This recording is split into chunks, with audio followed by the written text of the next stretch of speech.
Outa-space. Because artists lack the time, resources, and places to make creative work. Outa-space. Because the street, the squares, and all the common places we mix in are where we need to decide our future. Outa-space. Because we need to take our minds above the clouds to look down on our planet, to dream, to wonder, but also to see everything in the context of everything else. Hi, I am Robbie, your in-flight community communication device. We hope you have a pleasant experience with us today. You can leave an optional tip in the links below. Art must be free. But the rent is not, so all support is welcome. Series 5. Far Right. Too Far. Episode 2. A Focus on Ireland. Interview 1. An International Brigade art discovery project linking Ireland and Spain with artist Raquel Montero. Interview 2. An update on the growth of the far right in Ireland with Paul Murphy TD. And Up in the Space Station special guest Glyn Matthews with commentary on the interviews and some thoughts on the George Galloway election victory and the Rochdale by-election. This is a long episode, so get yourself some drinks and snacks and sit back or relax and enjoy the journey. Okay, hello. So today I have Raquel Montenero. I think I pronounced that probably wrong. She's going to correct me. Hi, how are you doing? How are you doing? Montero. Montero, I'm really Montero. sorry. Okay, so That's okay. what I know about you is that we've been communicating for the last maybe 18 months or so. We're interested in similar things about the International Brigades. You're interested in the Solidarity Park project. We're going to be doing some work together in the future.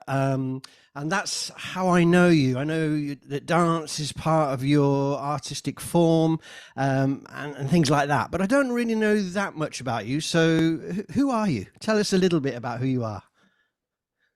Well, my name is, as you said, Raquel Montero Calero, the second name.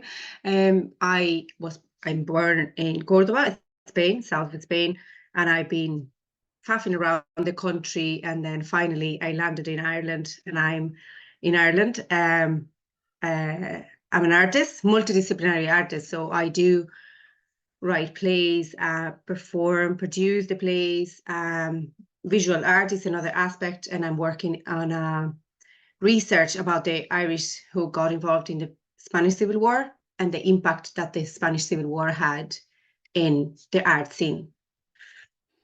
So that's basically... Yeah, that's cool. I mean, just first of all, I love language, and you've got great English, but actually you've got great Irish because you're a Spanish person. And I know lots of Spanish people and Catalans, and I know their accents in English, and you've got a lovely Irish accent with your English, and I think that's really nice.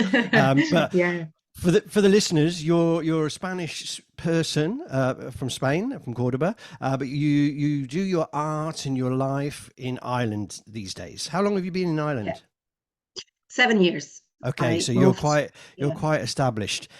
As you know, with this podcast, we talk about art, people's artwork, and this series is very much focused on the rise of the far right and questions around the International Brigade because of the project Solidarity Park that I'm involved in. And I really want to try and work out how people think, but that's basically the idea of this series. But with yourself and the conversations that we've had, the project you're doing is super interesting.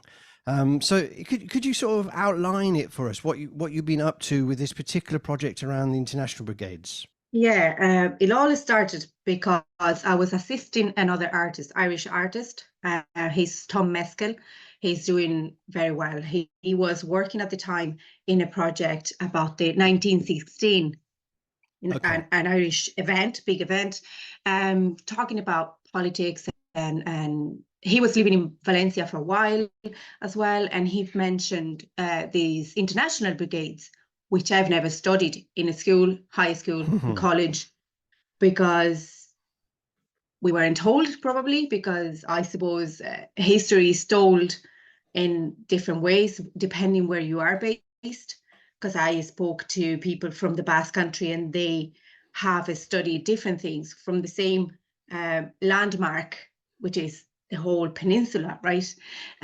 So I got super curious at the time. This was 2020, around 2020, 2021. And as soon as I had time, I started to do my own research about, well, who went there and why they were there and which political parties were they supporting. And I found out the more I study, the more I learn about my own self, my own background, my history, my household, because I grew up in a family, both sides, mother and father, very tabooish. So communication wasn't the best in my environment, and controversial matters, they weren't spoken whatsoever. So I suppose that's why I am so eager in learning, studying, analyzing, questioning everything. And yeah. Yeah, I mean, this is a really common thing now that your generation, a younger generation, want to know about the Spanish Civil War and what happened. And post-transition, that got pushed under the carpet and left a huge gap that is now exploding. I mean, and there's lots of events. I often go into schools and talk about historical the history of a town, of an event in the Spanish Civil War that the young people don't know about. So the fact that you've come to it, your own history from somebody else from abroad, says a lot about what the International Brigade is meant for the world. Yeah, it's incredible. And there was one person in my family who was taken to a concentration camp, and that's probably is one of the most mysterious matter that I still can't. I still don't have the information about where did he go, which political party was he fighting for, because we cannot talk about it. And it's a communication loss there. I am trying, it's a very difficult and tricky to ask to their kids and their descendants, but I'm going to get there, because it helps you to understand why you are the way you are. Absolutely. And I suppose that's why artists, we do, in my case, for example, I use art because I can't find words to communicate what I want to say. And that's that's why this podcast exists, because artists can express a whole history, a whole future, a whole presence in a way that is not easy to talk about. So what about the project itself? Tell us a bit more about that. So the project is started. I got a residency in an art center in Cavan, Town Hall Cavan, and I developed. Where's Cavan for the international listeners? Where is Cavan? Cavan is closer to the border, north in Ireland. Okay, it's closer to the border. It's a very wide county. So if you look at the map, it's very wide. But these areas kind of up in the north. And in that residency, I started developing the visual art. But then I'm a person that I explore. And when I was a kid, I was dancing and I had to stop because you had to do a proper job, and your career has to kick off into a proper job. Corporate jobs. Proper job. So then I stopped dancing, I stopped doing any art form. And then when I was doing the visual art, I realized I'm moving all the time. I cannot stay still or sitting. Thank God this is only kind of short podcast, because I'll be standing and walking. So I thought this project needs more layers. So it's a visual art collection, which represents hands, because I called the overall project is called Do You Need a Hand? Like the Irish people came to Ireland to help. Came to Spain. In Spain. The Irish people came to Spain, yeah. Yes, the Irish people came to Spain to help somehow. And then I felt, okay, this needs something else. So then I'm doing a performance piece, which has a spoken words in rhyme. It's a poetry. And then I performed that in Spain, in Granada, into last year in July. And when I came back and translated into English, it keeps evolving, because I realize in Spanish, with my language, I can express the passion itself in the language. You can express certain things, which you miss it when you translate into English. So I thought I have to add more layers. And then our other artists that are going to be performing, and this is stretching and evolving. So now we have a residency in March in Showbrook, which is in Longford. It's an amazing art center for developing dancing pieces. So we are going to develop music and dance piece. So we are a team of Spanish people and Irish people doing this.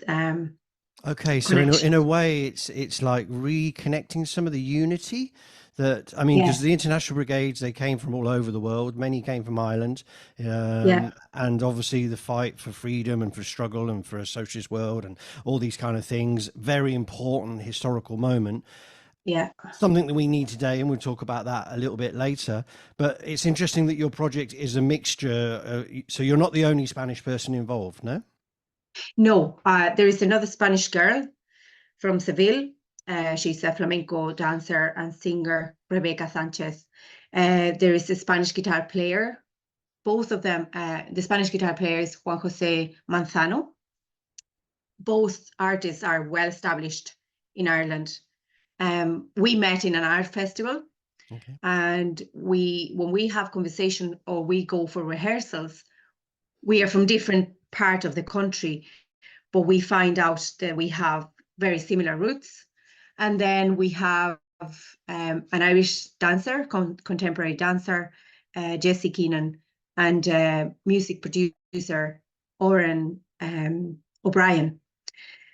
So we all are different in terms of we're different, doing different type of art, but at the same time we're a human being, and if you reduce and distill everything, we all human beings are seeking for the same things, and it's connection, and it's humanity, and it's peace, and it's love, and we are doing a nice job, I think. Oh, wonderful. So you did like a test of the idea in Granada in Spain. You learned some of where you were going with your message. You've now got this residency, which is great, and you've got these other people, and let's call it, you're translating it into another form. Not literally translating, but actually transforming, maybe is a better word. You're transforming the art form in Ireland. So you've done a bit in Spain, a bit in Ireland.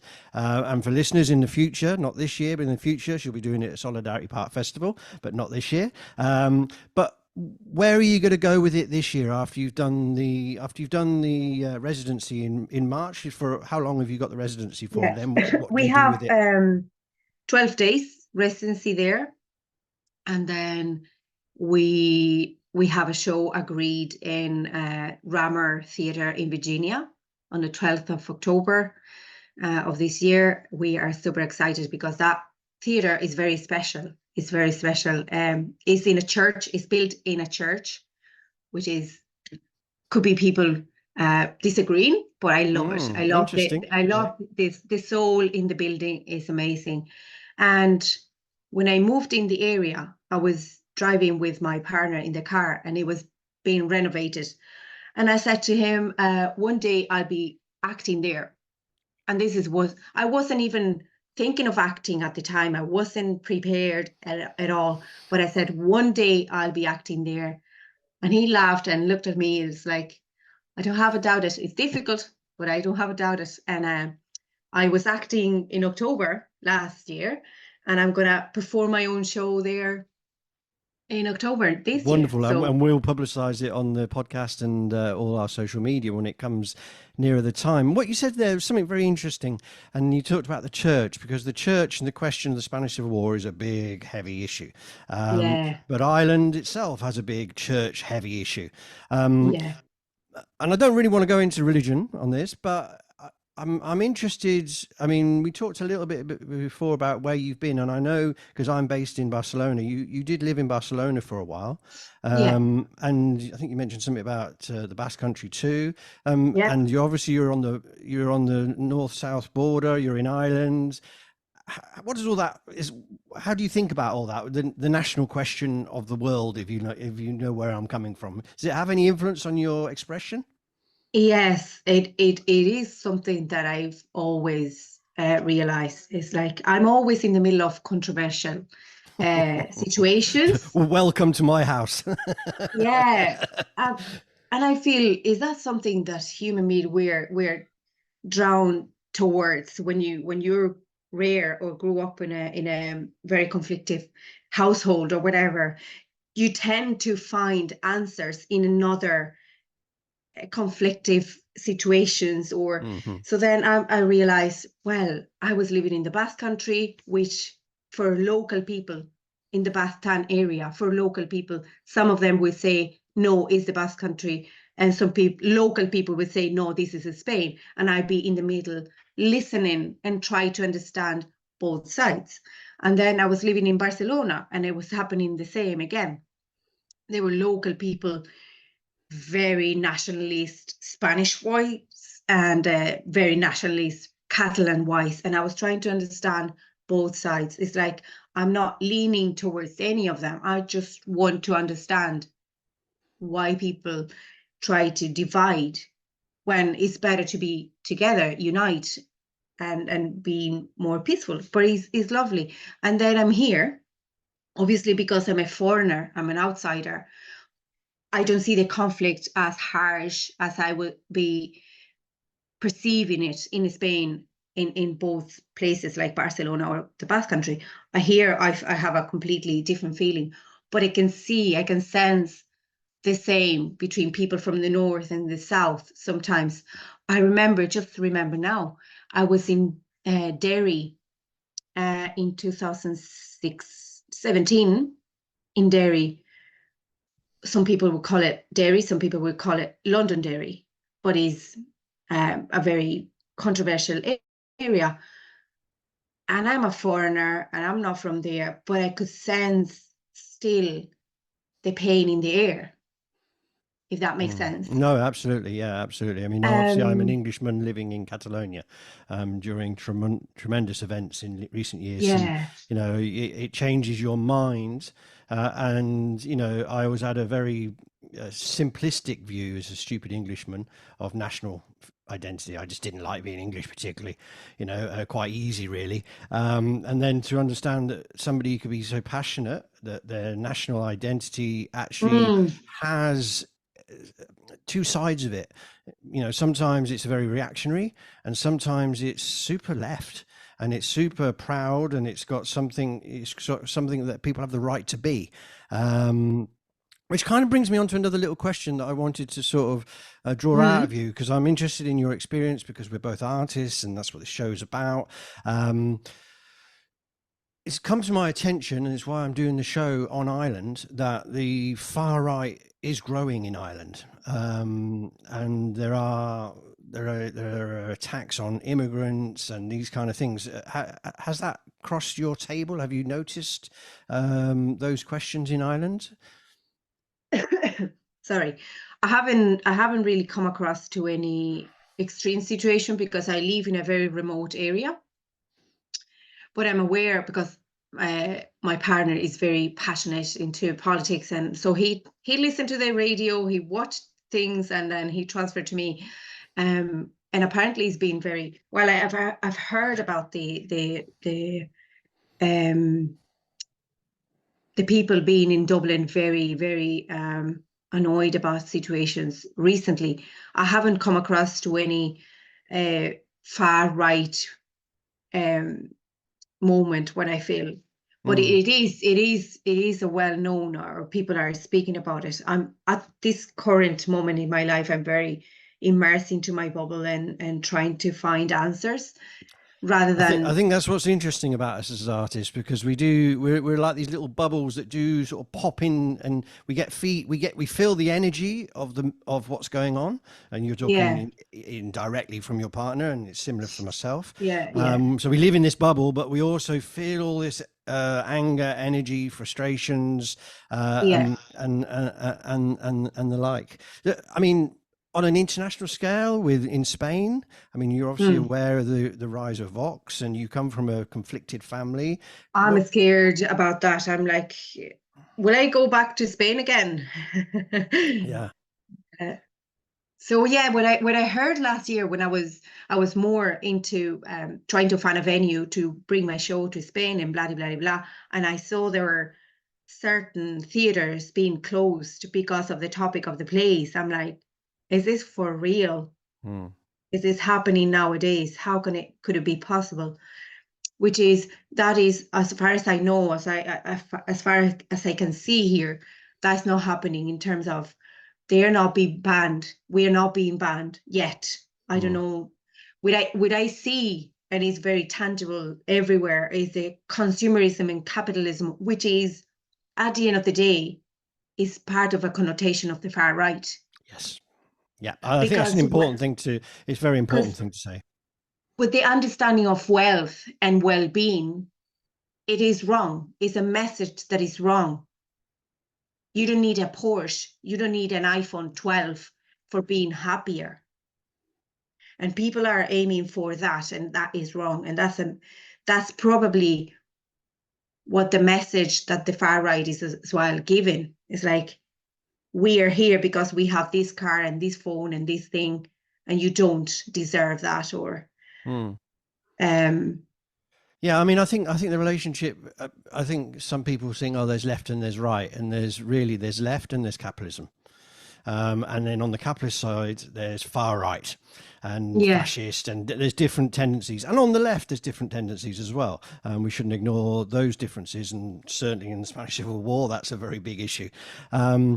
But the far right and how they psychologically use their message is yeah, is that they use the anger of the day, and yeah, then they turn it into something that's good for capitalism in general. Yeah, yeah, but not yeah, all the capitalists agree with that, obviously. But I mean, yeah. that's how they work. Um, I mean, I'm interested. What do you think artists can do about that? What's our role in this situation, apart from being an ordinary person on the street demonstrating, and doing what anybody can do? What can an artist do specifically, do you think? Excuse me. Well, number one, I think, is not fit your art into the agenda. Hmm.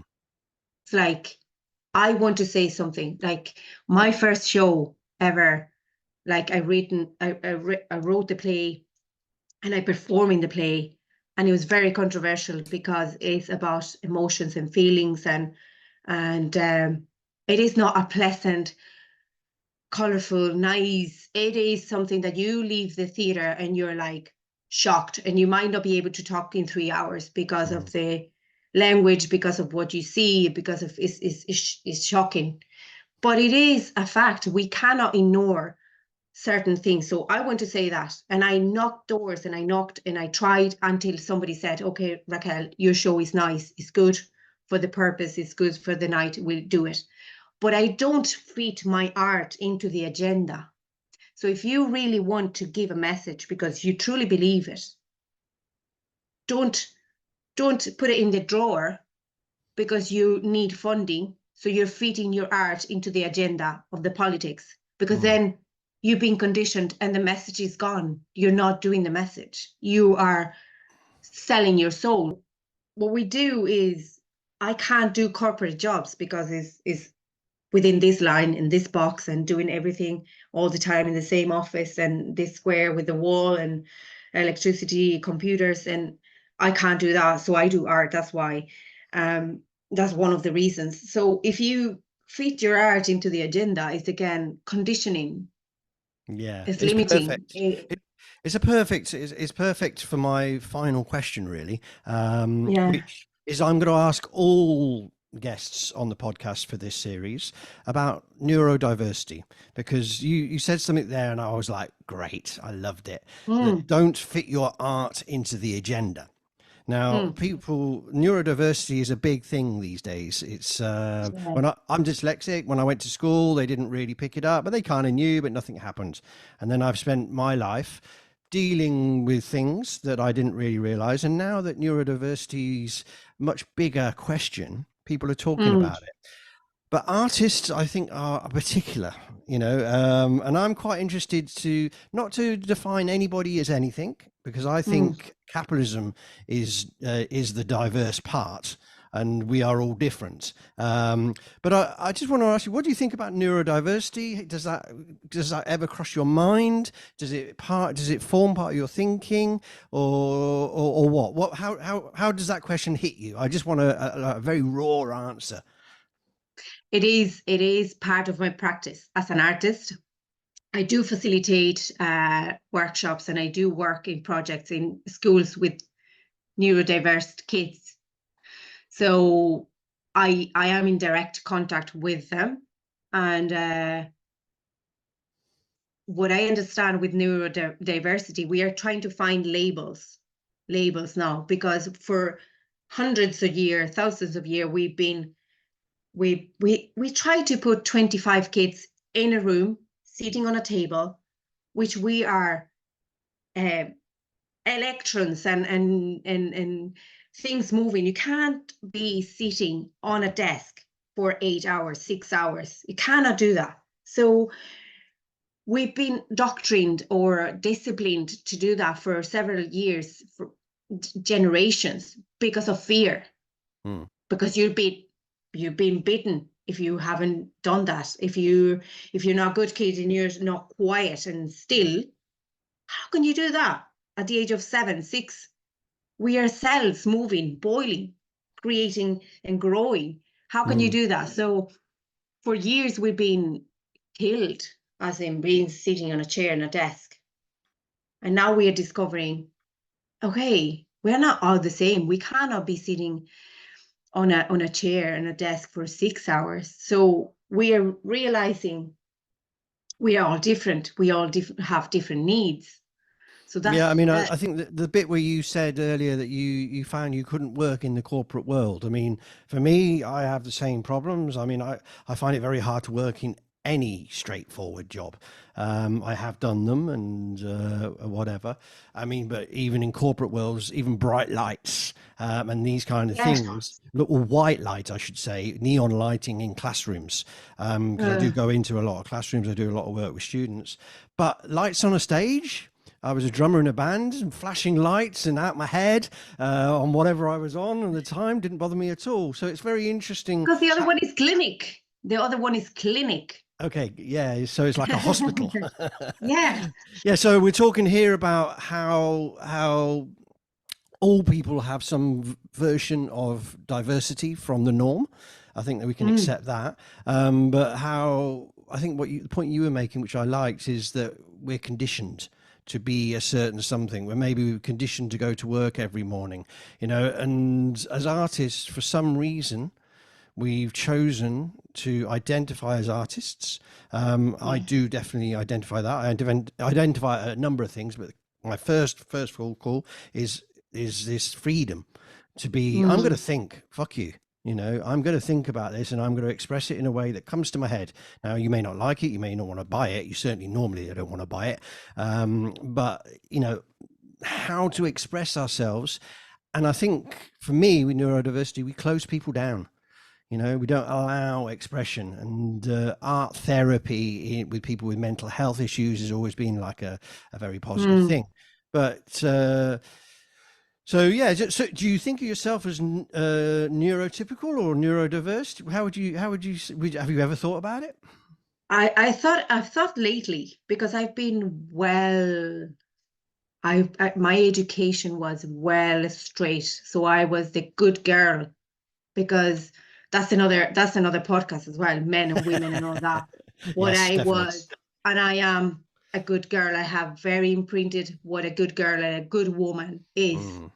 I've been always very straight, but then I just couldn't cope anymore. I'm like, I want to act, I want to write, I want to paint. I don't want to dress like that. I don't want to wear makeup. I don't want to wear decoration. I don't need to be decorated. No, So perfect. Yeah. So I'm for not, you, I'm not there's a typical. connection with a feminist, strong feminist sort of drive with that, which I think is interesting too. Yeah, but I wouldn't go with extremes either, because Yeah. these extremes that are going these days for me is too extreme. It's like, again, fighting men, women. Why? And I think there is a very interesting connection between neurodiverse questions and identity politics. There's a whole podcast Yeah, there that we've yeah, opened up a big can of worms and we haven't got time to go into. Um, but yeah, well, yeah, we're gonna have to wind up there for time reasons. yeah. We're gonna keep in contact. I think your project is fantastic. I think you're a super interesting artist in and of yourself. Thank you. Really looking forward to keeping a track, keeping sharing your stuff on the social media of Outer Space, but also working together in the future. I hope too. So, thank you very much for coming on the show, Thank you, Rob. and I hope to see you soon. Take care now. Yeah, thank you so much. Bye. Bye. Thank you, Raquel. We have 2 songs for this episode connected to the work she talks about. The first is from Odrin, who is an Irish music producer that works with Raquel. This song, Golden Era, speaks about artists and their power. The second song is La Romantica by Juan Jose Manzano and is part of the play created by Raquel. Both can be found in the links. The artwork for this episode was created by Raquel herself. It is part of a collection of work made during COVID lockdown. The work is inspired by the interior of a broken TV and how overwhelming the digital era can be and how much we need to keep the creative aspect alive, nurtured and active. Okay. If you are sitting comfortable, we will shortly begin interview 2.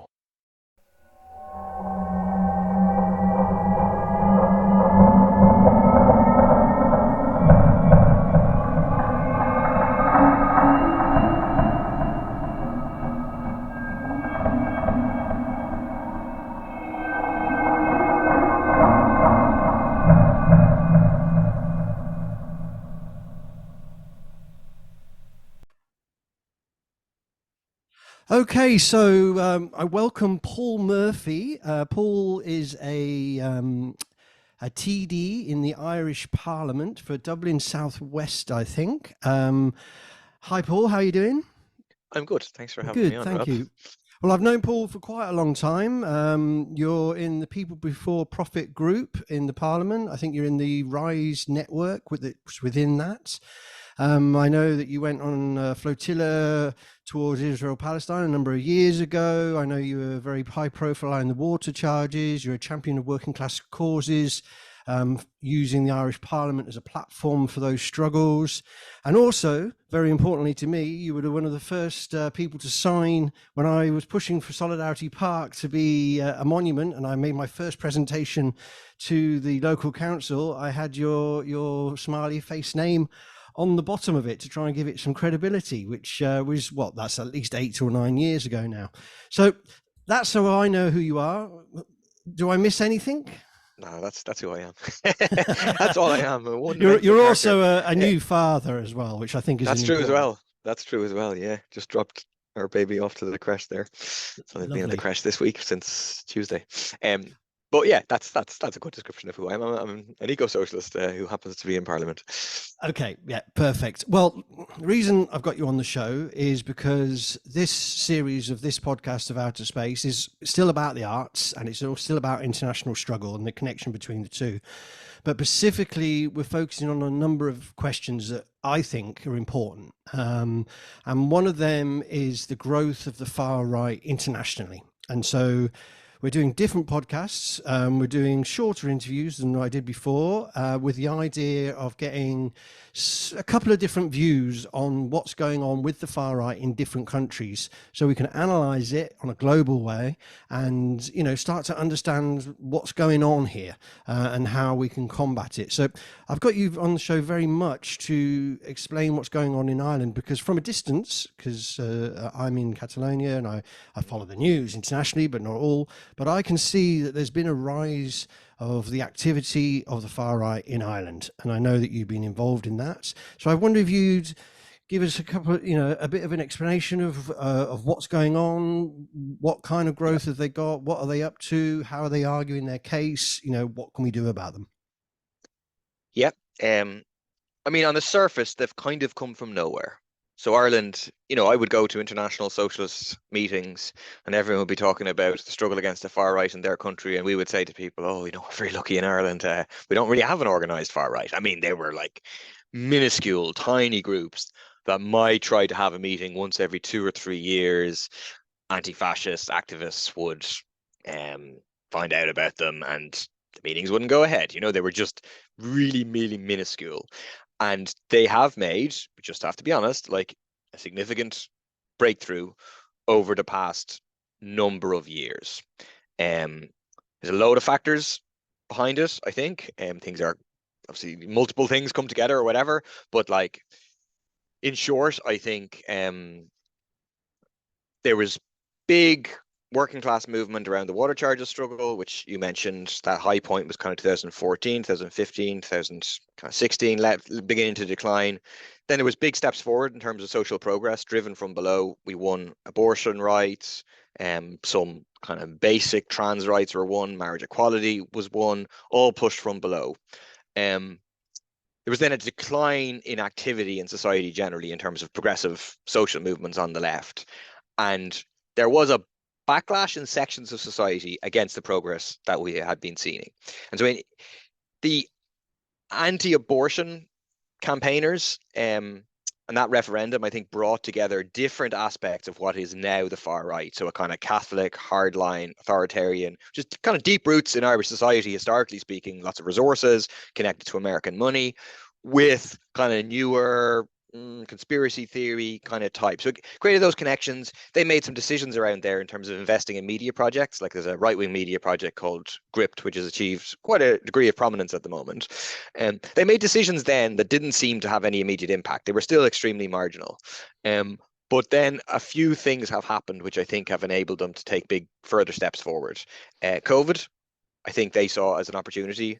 People were very atomized, were rightly scared, didn't understand what was happening, and they stepped in with a narrative of, this is a scamdemic, government's trying to lock you down, this is an infringement on our personal freedoms and so on, all those kind of things, and did manage to get to expand their circles and their networks. The vast majority of people in society wanted to take a public health led approach, actually supported the kind of things that we were advocating, but they grew from a tiny, tiny minority to a slightly bigger tiny minority.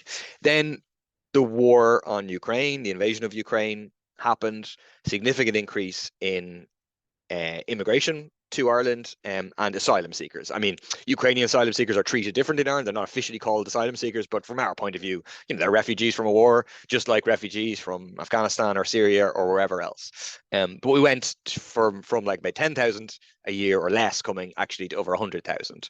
And then they saw this as their big opportunity to agitate against refugees, to present that refugees are the problem in terms of housing, in terms of safety of people, in terms of resources and so on. And now it's fair to say that a fair bit of the political landscape is being set by the agenda of the far right. The kind of lower down people in the establishment parties, councillors and so on, are dancing to their tune of opposing asylum centres in various places. And the government itself has responded while saying, no, we're not doing anything for the far right. In reality, have been cutting benefits for asylum seekers, have been saying we're going to deport asylum seekers. So giving more and more ground to the right. So in short, this couldn't have been happening if there weren't real social grievances that people have, if there wasn't that immense housing crisis caused by the fact that the government serves the interests of the corporate landlords, the developers. The crisis has gotten worse and worse. If there wasn't a health crisis caused by a lack of investment in the health service, they are latching onto real grievances and then tying it together with a kind of latent, real anti-immigrant sentiment, kind of fear of the unknown, elements of racism that are present in many people, and kind of whipping that into all the kind of far right slogans, which were kind of generated by the British far right, and also aspects of the AfD in Germany. The idea of unvetted men of military age, this is trope thrown out by the far right, but actually getting a fair bit of purchase. And it has now created a kind of confused situation whereby they're still very small forces. They have influence in the parliament now in terms of some various independent, in particular rural, very conservative TDs have gone down a pretty far right road and have been laundering far right conspiracy theories through the parliament. I mean, one of them has been speaking about the World Economic Forum, about Klaus Schwab, about scamdemic, all this kind of stuff in the parliament, and then like properly organized far right, in reality fascist groups, are making challenges in the next local elections and have the chance to make a breakthrough. I'm not sure whether they will or not, but we've gone from a situation of zero electoral representation to the far right to a possible breakthrough for the far right. And there's been actual attacks on immigrants and things like that as well. I mean, yes, tell me a bit there's been a about whole that. series of incidents. I mean, over 20 centres for asylum seekers have been burnt down. Not a single person has been arrested for any one of those, right? So the Gardaí, the police have had a very softly, kid glove approach to the far right, and they have been facilitated. I mean, there was a protest. They protested. One of their other kind of pet issues is the protesting against trans rights, against sex education, and there was a protest in Swords, so a kind of suburb of Dublin, where they were protesting at a library because they protest about libraries, about sex education books being in libraries, and there was a counter protest organised by the left, like People Before Profit at its core, and the Gardaí, the police, brought the far right protesters into the library, so past the anti-protesters who weren't welcomed in. And similarly, they were in one place in the country, they were allowed, facilitated by the police, to board buses to count migrants, to see how many migrants are coming in, how many are going out. So the state has taken a very, very softly approach to them. There was a physical attack on a kind of homeless encampment, which had, I think, there were refugees, certainly migrants were attacked. So there's been an upsurge in that. And then most recently, there was a horrendous incident whereby a man stabbed a number of young children outside a creche. He was from Algeria originally. Certainly, that's who the person who was being arrested is from Algeria originally. It doesn't seem there's any doubt over his identity. And the far right just latched onto it within hours. And basically organised a riot in Dublin that night, whereby there was a lot of police cars burned out. There was the Lewises, our trams were burnt out. Bus drivers abused, forced to leave their buses burnt out. Quite a serious incident of a riot provoked and organised by the far right. It doesn't mean everyone who was on the riot is like an organised member of the far right. They weren't. They were just like young people who got involved in it and so on. But they were at the centre of it. They called people to come into town. So quite a serious situation in reality, which we're trying to organise to resist and to push back on. I mean, it seems to me that you're not at the stage like we've got to with Vox in Spain, where they've got serious electoral position, and in other countries across the world as well. But it seems like you're in the beginning of that phase. And I would say in Spain as well, it was like, well, there was always the PP, and we'd had fascism in the past, and suddenly we're now in the position where we've got a very serious far right problem that's woken up people. You mentioned a couple of things. I mean. You mentioned the fact, I'm quite interested to know how are they actually working, because you mentioned that they used a media outlet, they used conspiracy theory type people. How, because I think one of the important things we need to do is obviously we need to demonstrate and stop them burning things down and defend libraries and all those things. We need to fight the reasons of the causes of the problems. But what we've also got to do, I think, is understand how are they working. So you mentioned conspiracy theories, you mentioned a media outlet. Is that their main way to feed into people's consciousness? I mean, social media is they just have all these networks on social media where they're able to spread lies, misinformation, just unchallenged, so you will just, if you go onto your TikTok, scroll through your TikTok, you will see multiple incidences of basically videos of black men. They might be in Ireland, they might be somewhere else, doing something, being involved in a fight, being allegedly involved in a crime.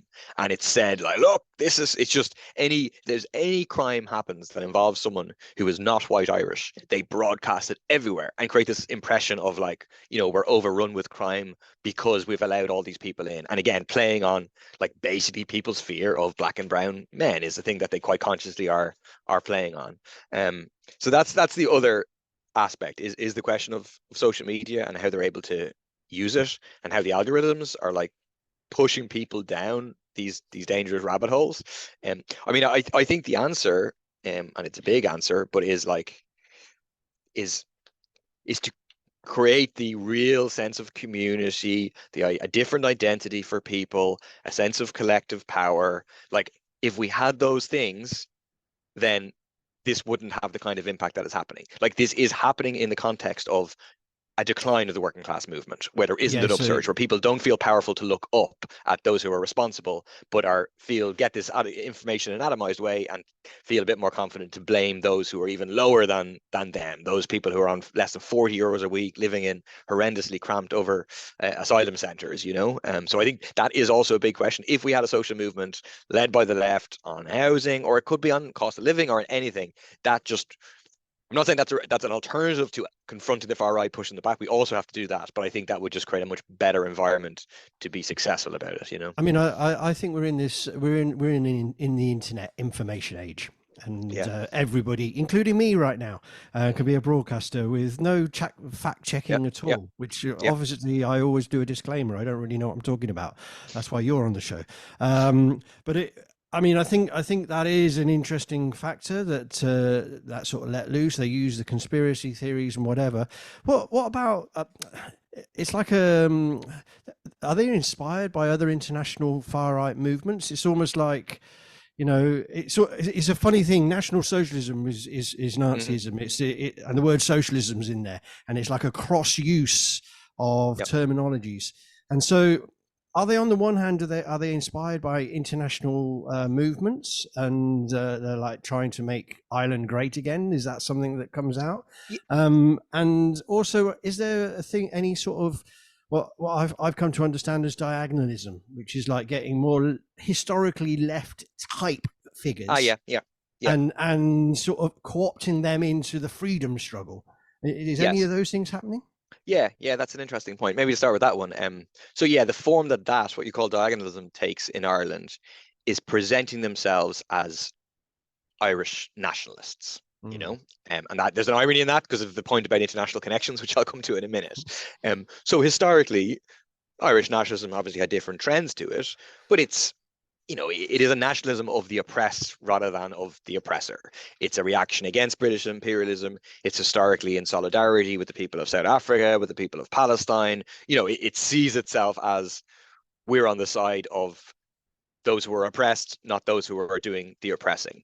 But so they definitely try to, you will see a lot of imagery of going back to 1916, Easter Rising. You see them quoting James Connolly, who is a leading Irish Marxist, but he was involved in 1916 Rising, in the national liberation struggle, and they attempt to kind of create a new historical tradition for themselves.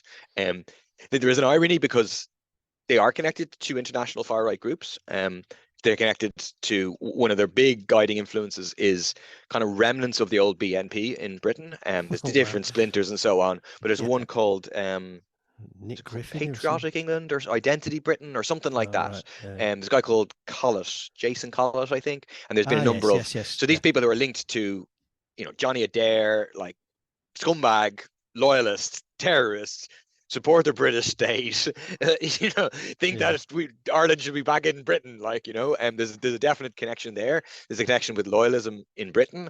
There's an active connection with the AfD in Germany, and they take some of their messaging definitely comes from the AfD in Germany. For example, there's a far right senator in the Irish Parliament, in the Senate, and she's having a meeting in the Parliament in a few weeks' time, which has an MP from the AfD. A number of the key far right kind of grassroots, if you want to call it that, activists went over to a meeting hosted in the European Parliament by the AfD. And then the other factor that you referenced definitely is that, like, if Trump didn't exist as a political phenomenon, we wouldn't be seeing what we're currently seeing in the form that it's taking. It just definitely things have shifted right internationally over the past number of years. I think that is true. And Trump is an enormous reference point for these people. You'll see them sharing a lot of Trump stuff. It just emboldens people to think, oh yeah, maybe we're right. Maybe the migrants are the problem. If the free America of the world can have a president like that, then so can we. Yeah. Okay. Maybe a quicker answer. What are the left doing about this cross-currenting, let's call it, or diagonalism has called it, because I think it's something that we haven't really picked up on very well. They're basically using our cards against us. What do you think? I mean, the idea of building communities, building solidarity, real solidarity, not bullshit, just send off a letter or something, but actually physical or whatever, all important. Anything else you think we should be doing?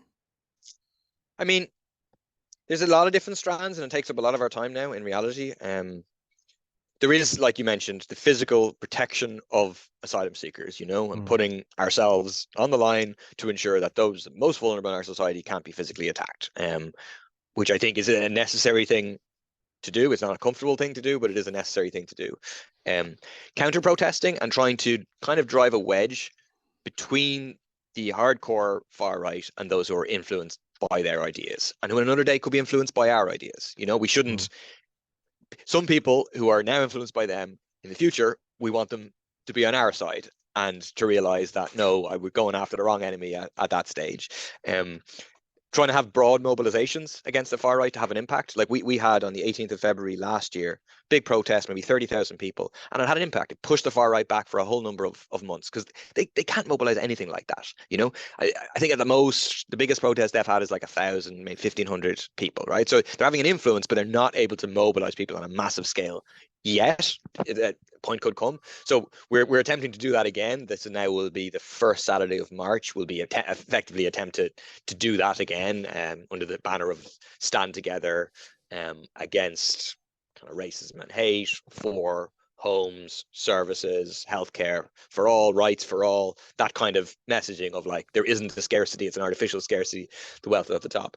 And I think then in terms of like messaging, I think like, so we find it useful is to expose the links between them and the far right in Britain and loyalists in the north. I think it is useful to expose that to people. Is like, these people wrap themselves in the tricolour, but like the progressive part of the Irish struggle for national liberation, of solidarity, standing against imperialism and so on, they're not interested at all. They're in favor of imperialism. Like, for example, there's a major movement in Irish society now in solidarity with Palestinians. The far right's kind of split on it. A section of them are on the side of the Palestinians because they're primarily anti-Semitic and they hate the Jews, right? And are using it to spread anti-Semitic stuff.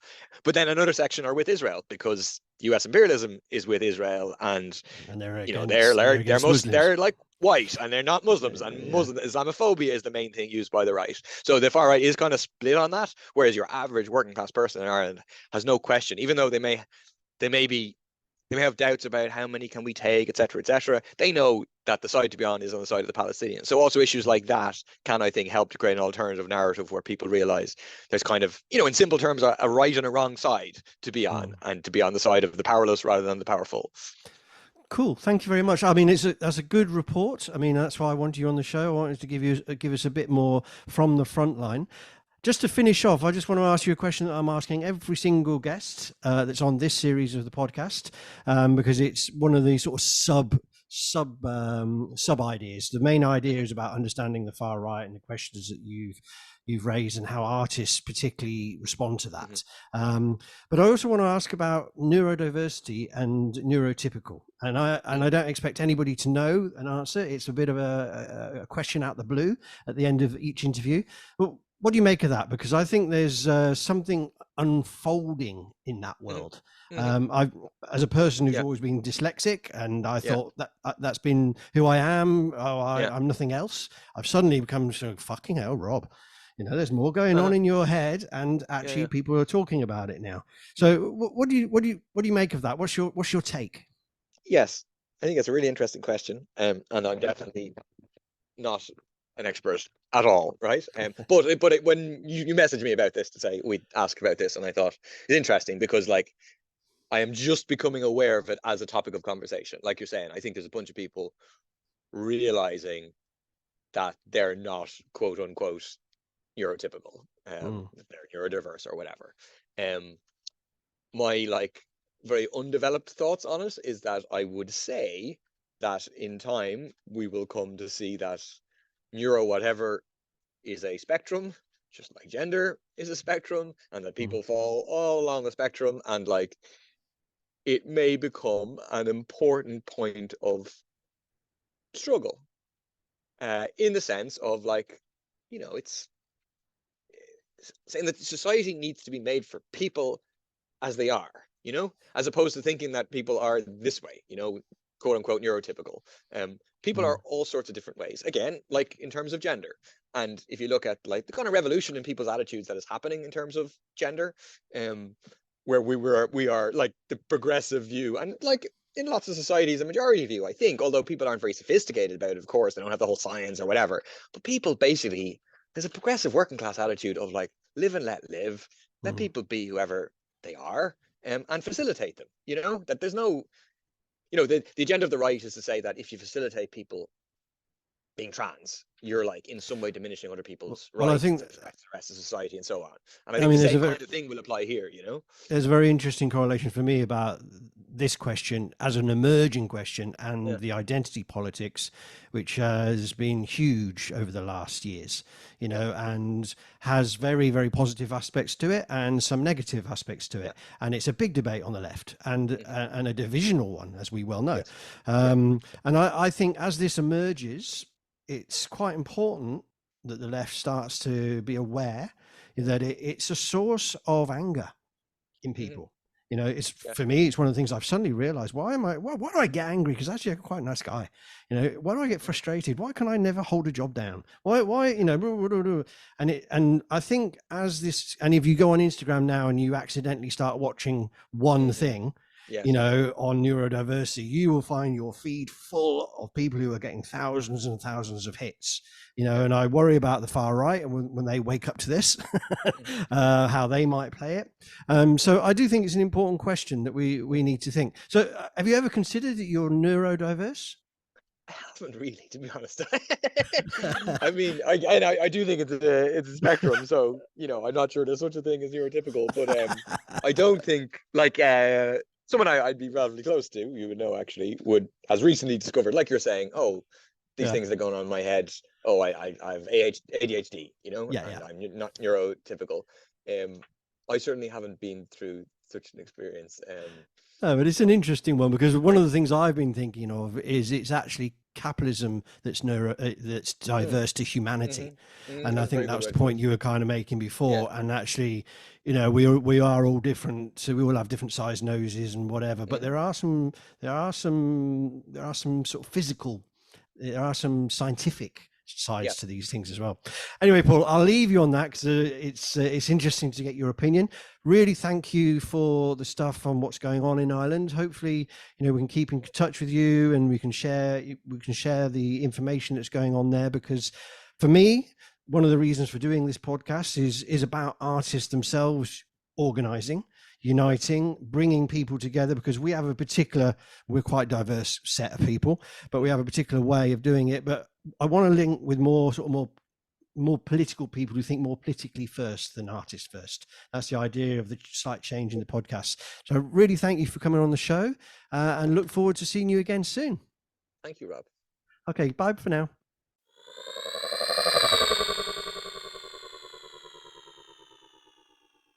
You can find out more about Paul and the struggles he is involved with in the links at the end of this podcast. Okay, time to leave this planet and head up to the space station. Are you ready? Please fasten your seatbelts. It could be a bumpy ride. Please expect turbulence with our new guest commentator.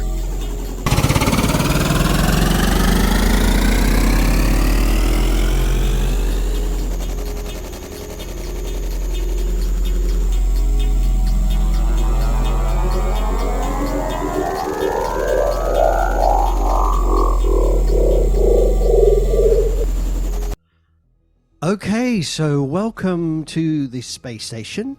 In this episode, we have a new space station guest, Glyn Matthews. Hello, are you there?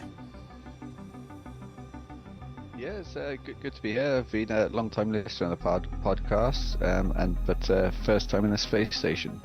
Yeah, well, welcome up here. We're very high up.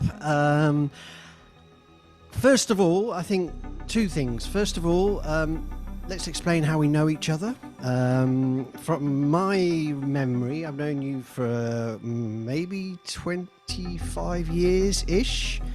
long time, and I think we met on a G8 demonstration in Scotland somewhere, and I seem to remember it being quite a frisky demonstration and the police attacking the demonstration and it being very defensive minded. And I remember you coming back to where I was saying, come to the front, everybody, let's go. That's my first memory of you. I don't know if you remember that. Is that when we met? I remember that. Well, my memory is it was probably a week or two before that we met in London. Then I came to do some leafleting with, I think it was Brixton. We did some leafleting in, but that was only a couple of weeks. I think it was at the GA though, because we were there for a camp for a week. I think we got to know each other more there. But I do remember that demo because I think I was steward in our contingent, so it was. I think that's what it was. You were a steward of the group that we were in, and you went flying off up the front to find out what was going on, and then tried to get the whole of us to go with you, and people weren't up for it. That's my memory. Anyway, we've become great friends over the years. You listen to the podcast, which is really cool, and welcome to the space station part, which for new listeners is where we talk about the interviews that have happened and sort of develop the points a little bit.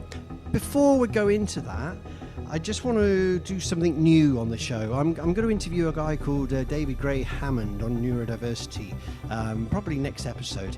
And he does a great thing at the start of his show, and I'm going to steal it basically. So thank you, David. And that's where, because this is an audio, we basically give an explanation of what we look like, because people can hear our voices.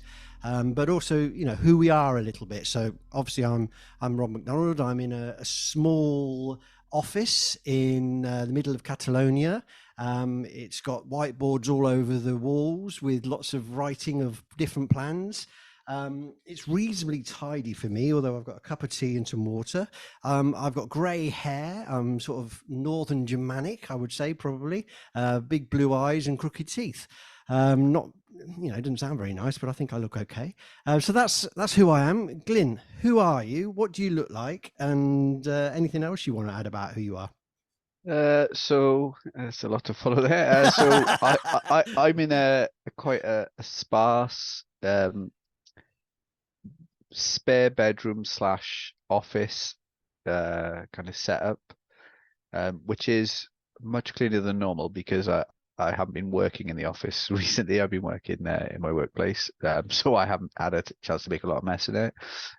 It's kind of half decorated room, and in terms of the way I look, quite identifiable. Long ginger hair, ginger beard at varying stages of growth depending on how lazy or unkempt I'm feeling at the time.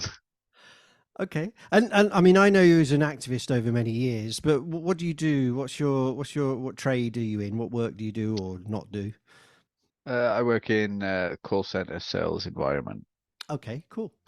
Okay, so you listened to both the interviews. The show this week is on Ireland, but obviously we're in the space station, and you're from Wales. I'm from England. I'm in Spain, Catalonia to be more precise. You listened to both interviews. What did anything stand out for you that you found interesting? Yeah, quite a few things. I think the main thing though that really stood out was from the interview with Paul Murphy, where he was talking about how the far right had really built a foothold in Ireland that they hadn't had previously, and it was because they were latching on to really the kind of spaces that the left had abandoned in a large part. So things like latching on to conspiracy theories, but in particular the anti-lockdown kind of stance they took around the pandemic as well. I think that was a space that the left kind of found themselves in, lost probably for lack of a better way of putting it, and that really gave the far right a foothold, and that kind of stood out in the interview to me.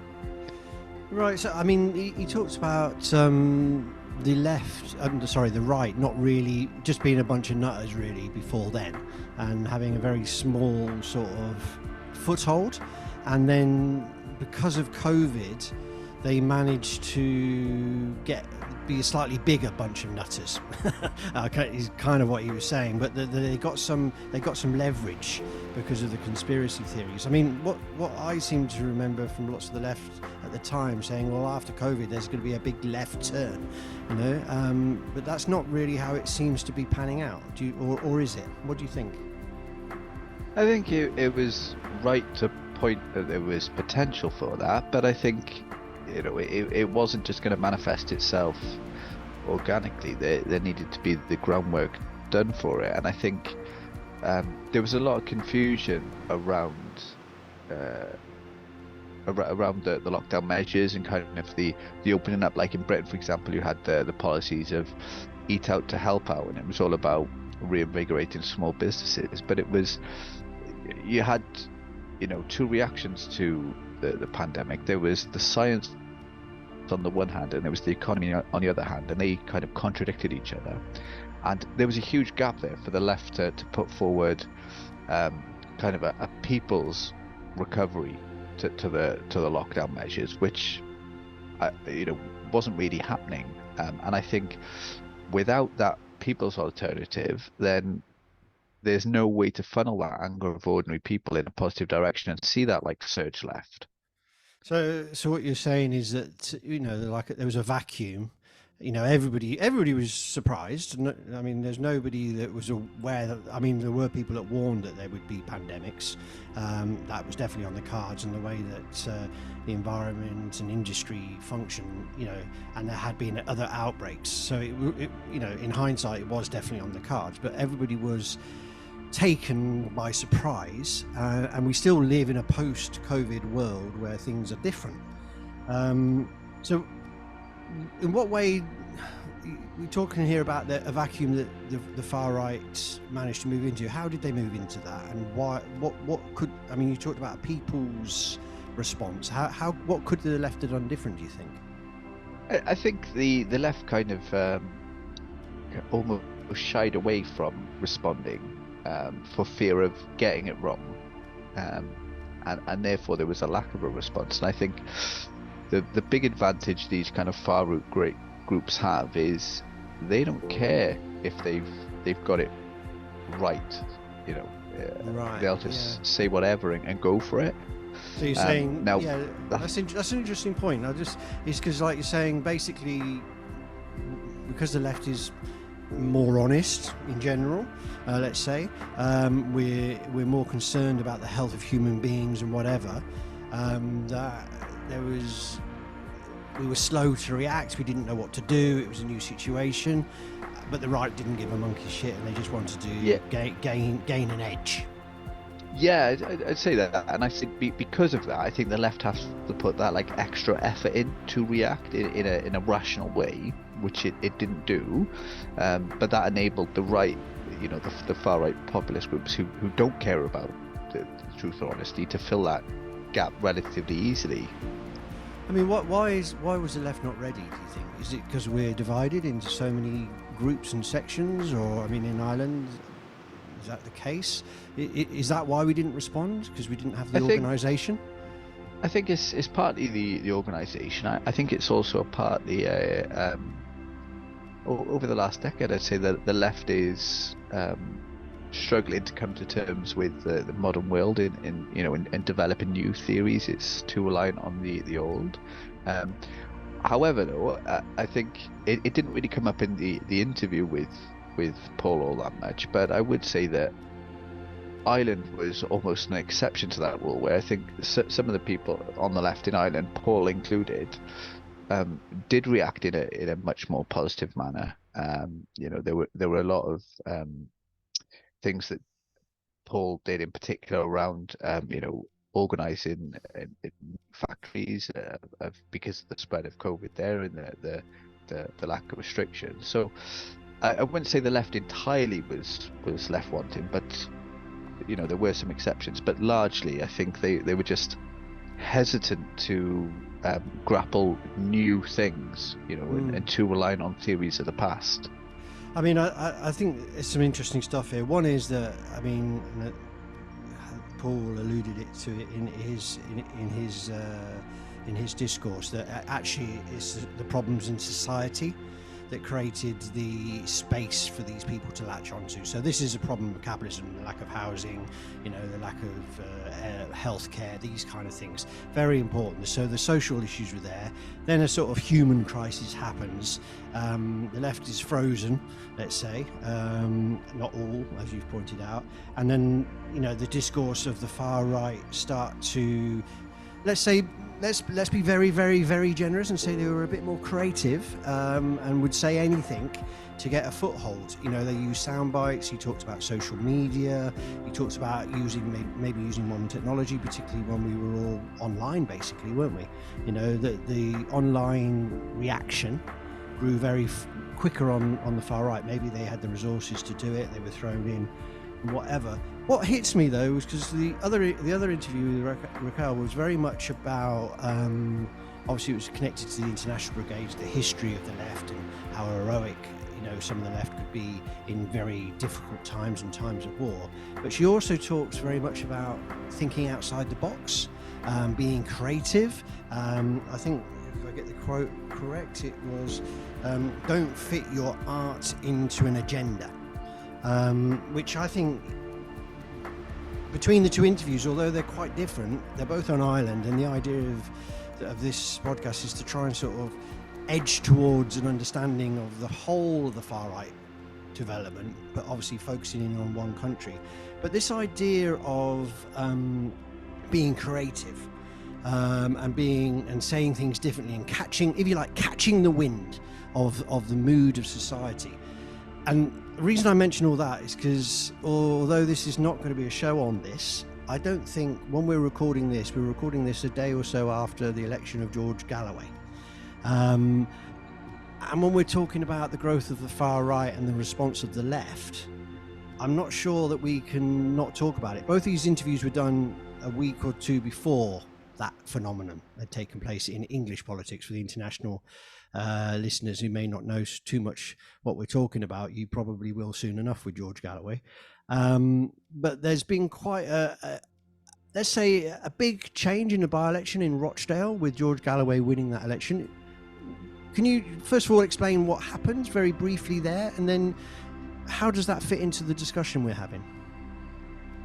Yeah, I think the Rochdale by-election is, you could talk for hours about how... And we're probably going to talk about it many, many more times in the forthcoming podcast, but we cannot avoid it on this one. Yeah.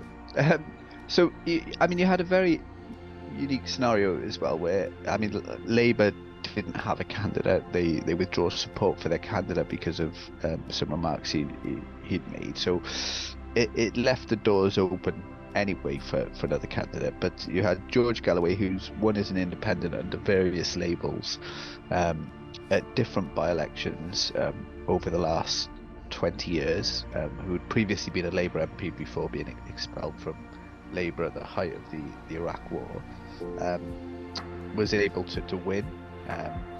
Now, he's an interesting figure. He's historically been on the left, probably soft left. He's had alliances with various groups on the left at one stage or the other, and politics aside, he's probably one of the best orators of his generation in terms of any politician. He certainly uses that style. Just to sort of go off on an artistic tangent here, I've heard some great orators in my time. Some have been friends and some I've seen a lot, and I remember Tommy Sheridan particularly. But when I listen to George Galloway, it's very like this, and I'm going to tell you, it's theatrical.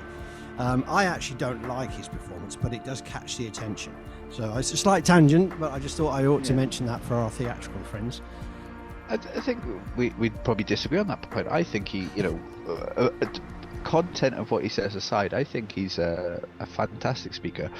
What stands out to me about the way he speaks, though, is he doesn't respect authority when he's speaking in a positive way. In terms of he doesn't care who he's criticising. If he's criticising them, he won't hold back, which is something that a lot will be reluctant to do for fear of the backlash. So I think that's the real positives of him. But I think this does link into the rise of the far right because of, although he's a figure on the left, if you look at the content of some of the stuff he put out on the election, certainly some of it was leaning left, particularly like the stuff around Gaza, which he's been attacked for. That was incredibly positive, and that was, definitely the left side of Galloway. And so his victory should be, cheered for that side of it. But then some of the other stuff he put out was more akin to the kind of populist far right. And you could see him leaning just as much towards, elements of the populist far right in Britain as you could the left. And I think that's something that a lot of the left are overlooking and just downplaying as of course we don't agree with everything. And in general, that's fine. You don't want 100% agreement. You'll never work with anyone if you did. But there's a danger that that's not just things that you don't agree with. It's actually leaning quite towards the populist far right. And you could, many of the left are kind of sleepwalking into accidentally supporting, a potential leader of the populist far right in Britain in the form of Galloway. Yeah, I mean, everybody's got an opinion about the man on all sides, and was it Oscar Wilde that said something about people not talking about you? I forget the quote at the moment. I mean, he's clearly opportunist. He's clearly very much into himself. He evokes a reaction, from everyone, doesn't he? Yes, yeah. And so he's carved out that career in his life, let's put it that way. And obviously for people on the left talking about, and for the people of Gaza, actually raising that on an international and national level, super important. And he raised social questions as well, so that's got to be understood. But in the context of what we're talking about in this podcast, is there not a super danger? I mean, when he talks about women, when he talks about feminism, when he talks about trans rights, when he talks about conspiracy theories, and a whole lot of other stuff, he's playing right into this thing that, Paul was mentioning about how the right got a footing. Now, my question is this a good thing? I mean, is this okay? Is it okay to be spinning all these, things, using them but for a left message? Do you think that's okay? I think this is the real danger of Galloway, because I think it does cross a line where it's difficult to be on the left and support Galloway, because despite the positives that come with this election, I think they're outweighed by the negatives. I mean, to elaborate on his attitude towards trans rights, I mean, he openly says, I know what a man is and I know what a woman is, and I know you can't change from one to the other. It's I think it was a bit polite to say his view on trans rights. I mean, he's completely anti-trans. He's got a very outdated and right-wing view of what a family is, and he used slogans in the election as well of make Rochdale great again. Now you can't use a slogan like that by accident. It's definitely got very Trump orientation around it. You couldn't accidentally use a slogan like that. I mean, I think I know, because obviously in the first episode I tried to talk about why I relaunched the podcast and why it was important. And for me, very much this what's been called diagonalism, where normally it's the right wing who co-opt somebody from the former left to talk about social questions. So somebody like Galloway, who's got some standing, and they co-opt him in on all these on these. Well, they're not side issues, are they? They're fundamental issues as well. But how he will distort and twist and doesn't care what he says. Maybe his fact finding is a little bit stronger, but he mixes with a far right crowd, and he's very happy to bob along with them, it would seem.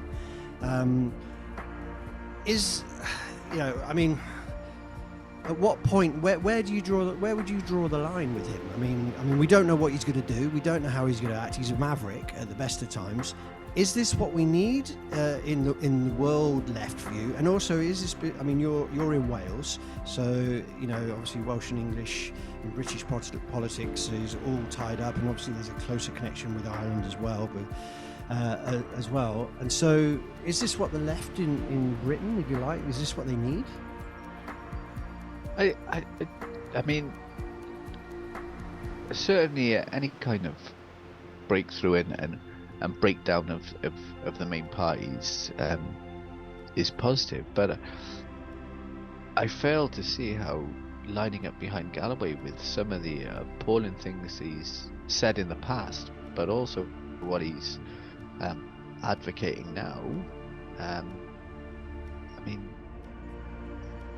it's difficult to see how this can be a forward step for the left. He's going to alienate a new layer of particularly younger people who see certain issues as being major important. I mean, the traditional left view, and still my view, is that class is a fundamental, how would you put it? Class is very important, and it's in terms of how we want to change society, because the working class has the ability to change society, and therefore, and its position in the economic order, and its potential to unite all people. And now, Galloway might agree with that, but a new layer of people coming into politics don't necessarily meet that older view of the socialist thing first. Hopefully we can bring them to an understanding of that, but they enter politics on the question of the environment, and Galloway's a bit of he's a bit of a denier on that, isn't he? And again, I'm being a bit generous with him. So having somebody who's like that, great orator, very important issue on Gaza and wars in general, and on the social, the bread and butter issues like health service and these kind of things. It's going to be really important, but I can't help feeling. I don't think he's that good on issues like the health service either, because he's what he says on the health service is the right things, but the health service is seen as a panacea that is held up on a pedestal, which rightfully it should be. But to the extent that what Galloway says about the health service isn't any different than you would expect the average Conservative candidate to say, because it's so difficult for any politician to say anything differently. So I don't think he's particularly good on most social, even where he says the right thing on social issues. I don't think that's necessarily Galloway saying it. It's what you would expect every politician to say, because it's so dangerous to say anything other than that. I mean, I suppose the thing what we're really talking about here, we give things names, are anti-establishment.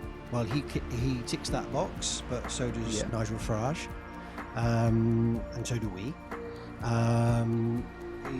Also, this question of diagonalism, which is basically, you can be on the far right with left-wing rhetoric, but is he on the far left with right-wing rhetoric? Because maybe there's people who see it that way. Is that okay to be the opposite diagonal? You know what I mean? Because it's definitely the far right pick up ex-radical, anti-establishment, left-ish type figures and co-opt them in.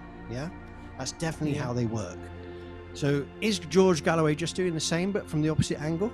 Is he just capturing some of those sort of negative things within the working class movement, within the general socialist struggle, and just saying, well, look, this is what people want to hear. I'm going to tell them because it's what I think.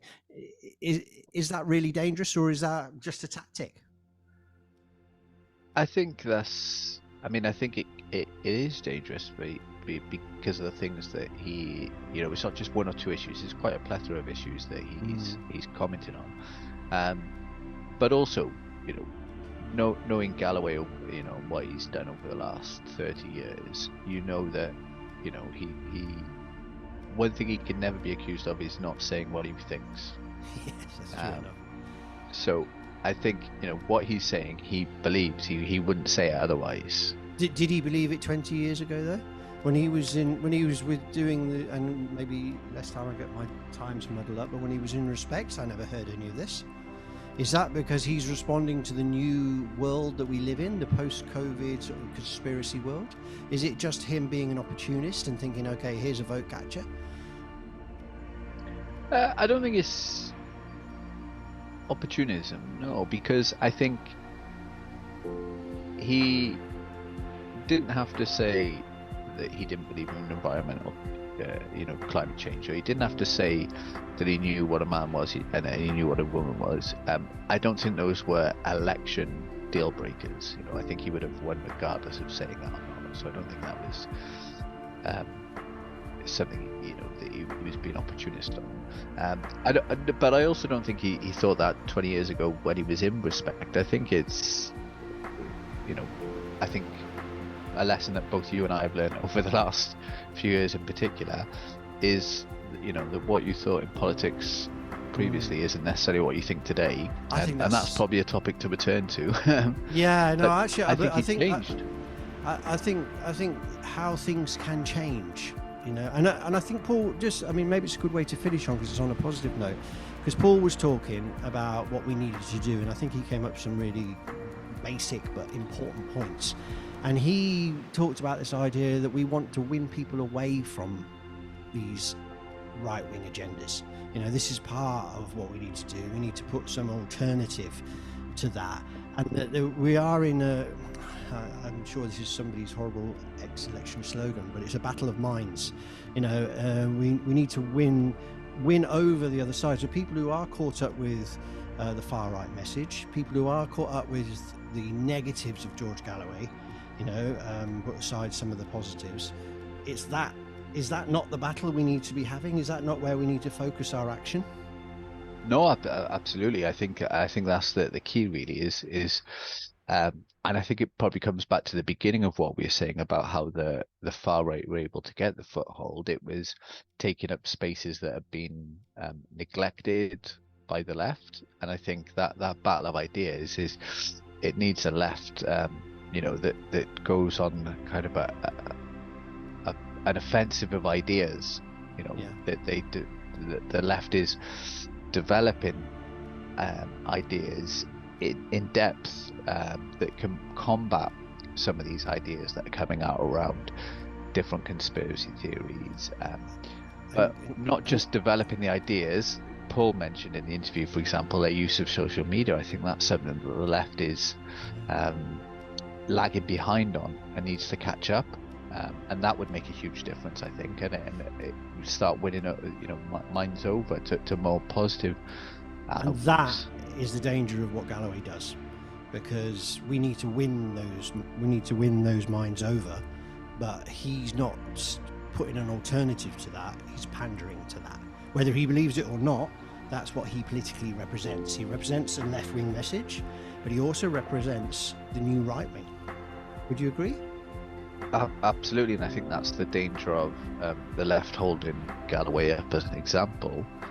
Is, if you hold him up as an example and say, well, we don't agree with everything, but leave it at that. Yeah, unless then you do that, what you're holding up is a good idea or not. Yeah, if you're going to be critical, then be critical. If you give somebody critical support, be critical. Which is also the right of everybody listening to the show to be critical of you and me if they want to be. So I think maybe we could leave it there. We've opened up a Galloway discussion, which is probably everywhere at the moment, and we couldn't avoid it. But I think it touches on the heart of what this series is going to be all about. I'm going to finish on one question, though, for you, Glyn. You're going to come back and do more space stations, so you can extend on this point. But I decided in this whole series that at the end I'm going to ask every single person what they think neurodiversity and neurotypical means. Do you have like a 1 minute sort of feeling about that, and where you fit into that new emerging political question? Yeah. Well, luckily, I've prepared for that question slightly because. All right, I didn't actually warn you. I warned Paul, but I didn't warn you. So you didn't warn me, but I listened to the interview with Paul, and then what listeners of the podcast won't know is we, along with some others, have had quite an in-depth discussion about this topic recently. So it has allowed me to prepare an answer slightly. But to summarise in short that full discussion we had, Very similar answer to what Paul gave on the interview, really. I don't think there's any such thing as neurotypical. I think it is a spectrum as well. But going in a bit more detail than Paul, I think I would definitely classify myself as on that spectrum. I constantly overthink things,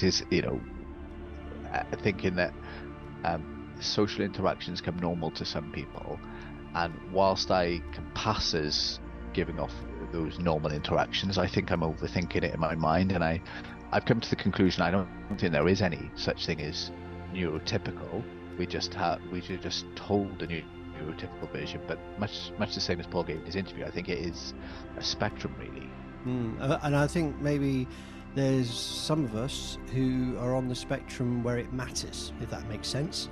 It certainly is for me. That's why I'm raising it, all these things, because it's become something that actually, Christ, this matters. And when I look at it a bit more, you can call it overthinking in this particular moment. There's a million other ways, and when we have other guests, we're going to go into it. But I think that's it. It's good to, you say overthinking, over talking, over anxiety, all sorts of different things come into it. So that's a really good answer, Lynn. Thank you very much. Yeah. Well, I just add one more point on that. Oh, go on then. I think go. If you're looking at it as a spectrum, just based on what you said there, if you're looking at a spectrum, you tend to think of that as like a linear spectrum and where along it you have. But I think in terms of neurodiversity, it'd be more of a 3D model, and you could go be anywhere within that spectrum. I think that's a very, very important point, actually, that it's not like a scale from 1 to 10. Yeah. It goes off in every direction, and there's not one person. And I think this is the one thing I've started to learn about these things. If somebody's got ADHD, the two people who have got it, let's say, got it as if it's a disease. It's not. It's a neural type, but it can respond differently in them based on who they are as a person. So I think it wouldn't just be the ADHD they've got. There'd be other things in their brain completely different. So they'd be, they might be at that particular point on the spectrum together in terms of ADHD, but other aspects of their brain are completely separate locations from each other on the spectrum.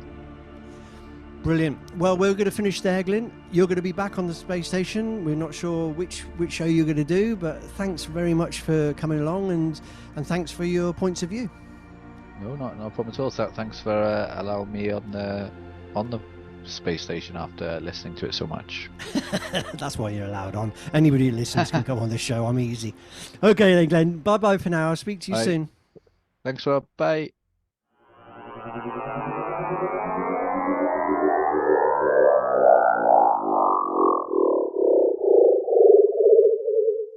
We hope you've had a pleasant flight with us today and will choose Outa-space again.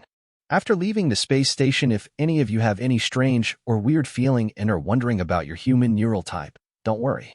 We remind you after leaving this safe bubble you will likely once again feel the effects of the system of capitalism. This can cause you to feel sick and unwell, as the logic of our society today is often divergent from the real nature of humanity. There is nothing at all wrong with you if you don't feel like you fit into this world. If you find it a struggle, we recommend a good night's sleep and a cup of chamomile tea. Then make a plan to be creative. Please remember to look after each other on leaving the space station and check out the links as you go. Game over. Game over.